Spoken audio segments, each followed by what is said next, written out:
Hi hello welcome to my channel friends. ఈరోజు Sunday special cake చేసుకుంటున్నాం. మేము summer కదా, పిల్లలందరూ ఉన్నారు, కేక్ తిని ఎంజాయ్ చేస్తారని కేక్ రెడీ చేస్తున్నాం. ఈ కేక్ కావాల్సిన పదార్థాలు ఎలా తయారు చేయాలో చూద్దాం. ఇప్పుడు ముందుగా ఈ కేక్కి ఇలాంటి బౌల్ కావాలి. ఈ గిన్నె షాప్లో దొరికిద్ది. ఓవెన్ లేకపోతే దీంట్లో చేసుకోవచ్చు, ఓవెన్ ఉంటే ఓవెన్లో చేసుకోవచ్చు. ఇగో దీని మూత ఇది. అది ఎలా తయారు చేయాలి తర్వాత చూపిస్తాను. అలాగే దాని కింద ఈ బౌల్ ఉంటుంది. మనం ముందు ఇసుక తెచ్చుకొని దీన్ని నిండా వేసుకొని ఇలా పెట్టుకోవాలి. నెక్స్ట్ 4 ఎగ్స్ కావాలి.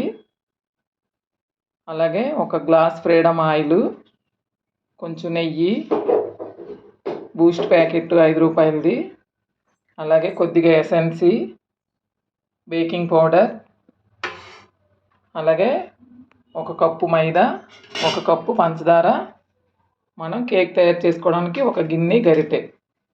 ఇది ఫ్రీడమ్ ఆయిల్ అయితేనే బాగుంటుంది. వెన్నపూస ఉంటే వెన్నపూస కూడా వేసుకోవచ్చు. అలాగే ఇప్పుడు మనం ఈ గ్లాస్ మేము మెజర్మెంట్కి తీసుకున్నాము. ఇప్పుడు ఈ 4 ఎగ్స్ కొడితే ఈ గ్లాస్ నిండిద్ది. అలా మనం ఏ గ్లాస్ నిండిద్దో ఆ గ్లాస్తోనే 1 గ్లాసున్నర మైదా పిండి, 1 గ్లాసున్నర పంచదార, 1 గ్లాస్ ఆయిల్ తీసుకోవాలి. ఇవి కేక్ తయారు చేయడానికి కావాల్సిన పదార్థాలు. ఎలా తయారు చేయాలో ఇప్పుడు చూద్దాం. ముందుగా ఎగ్స్ తీసుకొని ఎలాంటి బౌల్ ఉంటే బాగుంటుంది, కొడతాకి ఈజీగా ఉంటుంది. గరిటె కూడా ఎలా ఉండాలి. 4 ఎగ్స్ ఇందులో వేసుకుందాం. ఈ ఎగ్స్ ఇలా బాగా బీట్ చేసుకోవాలి. బాగా నరకొచ్చే వరకు బీట్ చేయాలి.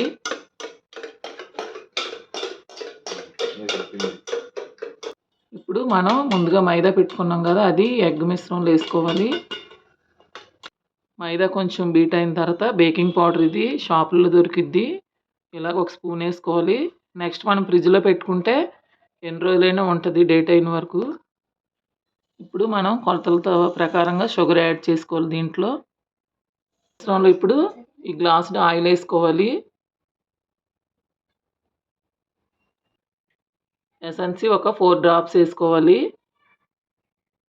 ఈ ఎసెన్స్ ఎందుకంటే చక్కగా ఎగ్ స్మెల్ అది రాదు, కేక్ టేస్ట్గా ఉంటుంది.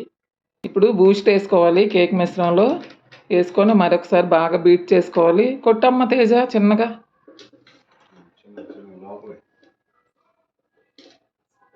పిల్లలు చూసారా, కేకు చక్కగా నేర్చుకుంటున్నారు పిల్లలందరూ. సమ్మర్లో మీరు కూడా నేర్చుకోండి పిల్లలు చక్కగా. ఇప్పుడు ఈ కేకు బౌల్కి వెన్నపూస మొత్తం రాసుకోవాలి. వెన్నపూస రాసుకున్న తర్వాత కొద్దిగా మైదా చల్లుకోవాలి ఈ బౌల్లో, ఎందుకంటే కేక్ మాడకుండా నీట్గా వచ్చిద్ది. కేక్ మొత్తం ఈ మిశ్రమం ఇలా వచ్చిద్ది. అన్నీ మనం వేసుకున్నాం కదా, అన్ని ఇంగ్రీడియంట్స్ వేసుకున్న తర్వాత మొత్తం బీట్ చేశాక ఇలా వచ్చింది. ఇలా ఉండాలి కంటెస్టెంట్, చక్కగా బాగుంటుంది. లూజ్గా ఉండాలి, అలాంటి టైట్గా ఉండకూడదు. నేను చెప్పిన కొలతలతో వేసుకుంటే చాలా బాగా వచ్చిద్ది. ఇప్పుడు ఈ మిశ్రమాన్ని జాగ్రత్తగా ఈ బౌల్లో వేసుకోవాలి. కేక్ గిన్నెలో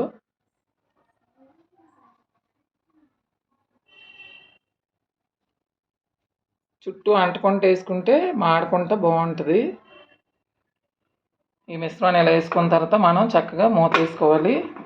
అలాగే ఇసుక కొంచెం ఒక 5 మినిట్స్ ముందే సిమ్లో పెట్టుకోవాలి. ఆయిల్ అస్సలు పెట్టకూడదు. సిమ్లో పెట్టుకొని 5 నిమిషాలు అయిన తర్వాత ఈ కేక్ గిన్నె దీని మీద పెట్టుకుంటే కరెక్ట్ 40 మినిట్స్కి కేక్ రెడీ అయిపోతుంది. ఫ్రెండ్స్, కేక్ ఎలా ఉందో చూద్దాం. ఇప్పుడు మూత తీసి భలే వచ్చింది అసలు. ఇప్పుడు మనం ఇది టూత్ స్టిక్ ఉంటుంది కదా, దాన్ని ఒకసారి జస్ట్ ఇలా టచ్ చేసి తీస్తే ఈ స్టిక్ కానీ ఏం అంటుకుంటుంటే కేక్ అయిపోయినట్టే. ఇది ఇంకొక 5 మినిట్స్లో అయిపోద్ది చక్కగా. చూసారా ఎంత బాగా పొంగిందో, చాలా బాగుంది కేకు. ఇంకొక 5 మినిట్స్ మూత వేసి ఉంచుదాం. ఫ్రెండ్స్, కేక్ చక్కగా రెడీ అయిపోయింది.